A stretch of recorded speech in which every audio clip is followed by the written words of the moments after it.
ಏನಿವತ್ತು ಖಂಡನ ಸಭೆ ನಡೀತಾ ಇದೆ. ಈ ಸಭೆ ಅಧ್ಯಕ್ಷತೆಯನ್ನು ನಮ್ಮ ಜಿಲ್ಲಾಧ್ಯಕ್ಷರಾದ ಚೀನಿ ಪುರುಷೋತ್ತಮ ವಹಿಸಿದ್ದಾರೆ.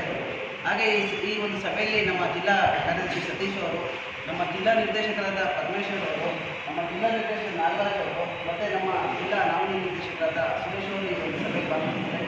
ವಿಚಾರ ಏನಪ್ಪ ಅಂತಂದರೆ, ತಮಗೆಲ್ಲ ಈಗಾಗಲೇ ಗೊತ್ತಿದೆ, ಅನಂತಕುಮಾರ್ ಹೆಗಡೆ ಅವರು ಮೊದಲಿಂದನೂ ಅವರು ಒಂದು ಬೇರೆ ಥರ ಸಂವಿಧಾನ ಬದಲಾವಣೆ ಆಗಬೇಕು ಮತ್ತು ಪತ್ರಕರ್ತರು ನಾಯಿಗಳಿಗೆ ಹೋಲಿಸಿ ಮಾತಾಡ್ತಾ ಇದ್ದಾರೆ. ಅವರ ಮಾತುಗಳನ್ನು ವಿರೋಧಿಸ್ಬಿಟ್ಟು ಇವತ್ತು ಕರ್ನಾಟಕ ಕಾರ್ಯದ ಪತ್ರಕರ್ತರ ಸಂಘ ತುಮಕೂರು ಜಿಲ್ಲಾ ಘಟಕ ಅತ್ಯಂತ ಖಂಡನಪೂರ್ವಕವಾಗಿ ಅದನ್ನು ಹೇಳಿಕೆಯನ್ನು ಖಂಡಿಸ್ತೀವಿ.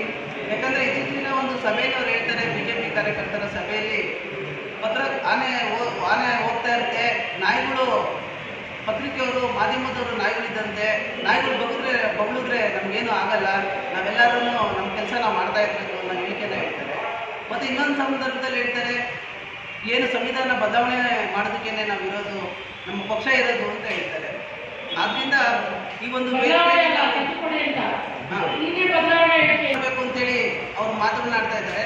ಆದ್ದರಿಂದ ಇವತ್ತು ನಾವೆಲ್ಲರೂ ಜಿಲ್ಲಾ ಘಟಕದಿಂದ ಅವರ ಒಂದು ಮಾತನ್ನು ವಿರೋಧಿಸುತ್ತಾ ಒಂದು ಸಭೆಯನ್ನು ಮಾಡ್ತಾ ಇದ್ದೀವಿ.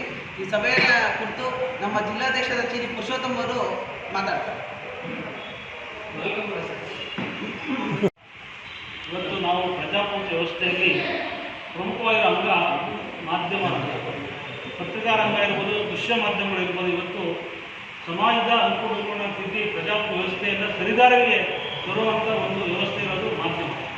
ಇಂಥ ಮಾಧ್ಯಮಗಳ ಸಹಕಾರವನ್ನೇ ಪಡೆದು ಇವತ್ತು ಸಂಸದರಾಗಿ ಇಡೀ ರಾಜ್ಯಕ್ಕೆ ಅವರನ್ನು ಪರಿಚಯ ಮಾಡಿದಂಥ ಮಾಧ್ಯಮಗಳ ಮೇಲೆ ಮಾನ್ಯ ಅನಂತಕುಮಾರ್ ಹೆಗಡೆ ಅವರು ತಮ್ಮ ನಾಲಿಗೆಯನ್ನು ಅರಿಬಿಟ್ಟು ಮಾಧ್ಯಮಗಳನ್ನೇ ನಾಯಿಗಳಿಗೆ ಹೋಲಿಸಿ ಮಾತಾಡಿರೋದನ್ನು ಕರ್ನಾಟಕ ಕಾರ್ಯನಿರತ ಪತ್ರಕರ್ತರ ಸಂಘ ತುಮಕೂರು ಜಿಲ್ಲಾ ಘಟಕ ತೀವ್ರವಾಗಿ ಖಂಡಿಸುತ್ತೆ. ಅವರ ರಾಜಕೀಯ ವ್ಯವಸ್ಥೆಯಲ್ಲಿ ಅವರು ಏನು ಬೇಕಾದ್ರೂ ಮಾತಾಡ್ಕೊಳ್ಳಿ, ಅದಕ್ಕೆ ನಮ್ಮ ಅಭ್ಯಂತರ ಏನಿಲ್ಲ. ಆದರೆ ಮಾಧ್ಯಮಗಳು ಅವರು ಮಾತಾಡೋದನ್ನು ಬಿತ್ತರ ಮಾಡೋದು ಮಾಧ್ಯಮಗಳು. ಅವರು ಮಾತಾಡೋದಕ್ಕೆ ದಾಖಲೆಗಳಿರ್ತದೆ. ಆ ದಾಖಲೆಗಳನ್ನು ದೃಶ್ಯ ಮಾಧ್ಯಮ ಇರ್ಬೋದು, ಪತ್ರಿಕಾ ಮಾಧ್ಯಮಗಳು ಅದನ್ನು ಜನರ ಸಾಮಾನ್ಯರಿಗೆ ತಿಳಿಸೋದು ಕೆಲಸ ಮಾಧ್ಯಮ ಮಾಡುತ್ತೆ. ಅವ್ರು ಮಾತಾಡೋದನ್ನು ಬಿತ್ತರ ಮಾಡೋದಕ್ಕೆ, ಆ ಮಾಧ್ಯಮವನ್ನು ಪ್ರಿಂಟ್ ಮಾಡೋದಕ್ಕೆ ಮಾಧ್ಯಮಗಳನ್ನು ಬೇರೆ ರೀತಿಯಲ್ಲಿ ಹೋಲಿಸಿ ಅದನ್ನು ಮಾತಾಡೋ ಒಂದು ರೀತಿ ನೋಡಿದ್ರೆ ಅವರ ವ್ಯಕ್ತಿತ್ವ ಹೇಗೆ ಅನ್ನೋದು ನಮಗೆ ಅರಿವಾಗ್ತದೆ. ಇದನ್ನು ಕರ್ನಾಟಕ ಕಾರ್ಯನಿರತ ಪತ್ರಕರ್ತರ ಸಂಘ ರಾಜ್ಯ ಘಟಕ ಕೂಡ ರಾಜ್ಯಾಧ್ಯಕ್ಷರು ಇದನ್ನು ತೀವ್ರವಾಗಿ ಖಂಡಿಸಿದ್ದಾರೆ. ಇದನ್ನು ತುಮಕೂರು ಜಿಲ್ಲಾ ಘಟಕ ಕೂಡ ಇದನ್ನು ಖಂಡಿಸಿದೆ. ಅವರು ಏನು ಅವರ ನಾಲ್ಗೆಯನ್ನು ಹರಿಬಿಟ್ಟಿದ್ದಾರೆ, ಮಾಧ್ಯಮಗಳನ್ನು ಬಹಳ ಕೇವಲ ಮಾತಾಡಿದ್ದಾರೆ. ಆ ಮಾತನ್ನು ವಾಪಸ್ ತಗೋಬೇಕು. ಇಡೀ ರಾಜ್ಯದ ಪತ್ರಕರ್ತರ ಕ್ಷಮೆ ಕೇಳಬೇಕು. ಆ ನಂತರದಲ್ಲಿ ಅವರ ಎಲ್ಲ ಒಂದು ವಿಚಾರಗಳನ್ನು ನಾವು ಸಹಕಾರ ಮಾಡಬೇಕು ಅನ್ನೋದು ಕರ್ನಾಟಕ ಕಾರ್ಯನಿರತ ಪತ್ರಕರ್ತರ ಸಂಘದ ಒತ್ತಾಯ ಇದೆ. ಹಾಗಾಗಿ ಏನು ಅನಂತಕುಮಾರ್ ಹೆಗಡೆ ಅವರು ಈ ಹಿಂದೆ ಕೂಡ ಹಲವಾರು ಬಾರಿ ಮಾಧ್ಯಮಗಳ ಮೇಲೆ ಈ ರೀತಿ ಮುಗಿಬಿದ್ದಿರೋದನ್ನು ನಾವು ಗಮನಿಸಿದ್ದೇವೆ. ಹಾಗಾಗಿ ಕರ್ನಾಟಕ ಕಾರ್ಯನಿರತ ಪತ್ರಕರ್ತರ ಸಂಘ ತುಮಕೂರು ಜಿಲ್ಲಾಗಳು ಕೂಡ ಅದನ್ನು ಸಹಿಸೋದಿಲ್ಲ. ಯಾಕೆಂದರೆ ಯಾವೇ ರಾಜಕಾರಣಿ ಇರ್ಬೋದು, ಸಮಾಜದಲ್ಲಿ ಯಾರೇ ಇರ್ಬೋದು, ತಪ್ಪು ಮಾಡಿದ್ರೆ ಅದನ್ನು ಕೇಳಲಿಕ್ಕೆ ಅವ್ರಿಗೆ ಅರ್ಹತೆ ಇರುತ್ತೆ, ಅವ್ರ ವಿರುದ್ಧ ಕಾನೂನಿದೆ, ಕೋರ್ಟ್ ಇದೆ, ಅದು ಹೋಗ್ಬೋದು ಅದಕ್ಕೆ. ಆದರೆ ಮಾಧ್ಯಮಗಳನ್ನೇ ಭಾಳ ಕೀಳು ಮಟ್ಟದಲ್ಲಿ ಮಾತಾಡುವಂಥದ್ದು ಇದು ಸರಿಯಲ್ಲ.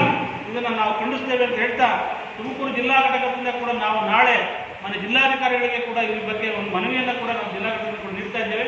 ಯಾರೇ ಇರಲಿ ಇದನ್ನು ಮಾಧ್ಯಮಗಳಿಗೆ ಒಂದು ಗೌರವ ಕೊಡೋದನ್ನು ನಾವು ಕಲ್ತ್ಕೋಬೇಕಾಗ್ತದೆ. ಮುಂದಿನ ದಿನದಲ್ಲೂ ಕೂಡ ಅವರು ನಿಯಮಗಳನ್ನ ಏನು ಅವರ ನಡೆ ಇದೆ ಆ ನಡೆಯಲ್ಲಿ ಬದಲಾವಣೆ ಮಾಡಿಕೊಂಡು ಮಾಧ್ಯಮಗಳನ್ನು ಕೂಡ ಗೌರವಿಸುವಂಥ ಕೆಲಸ ಮಾಡಬೇಕು ಅಂತೇಳಿ ಈ ಮೂಲಕ ಒತ್ತಾಯಿಸ್ತಾ, ಮತ್ತೊಮ್ಮೆ ಅನಂತಕುಮಾರ್ ಅವರ ಹೆಗಡೆಯನ್ನು ನಾವು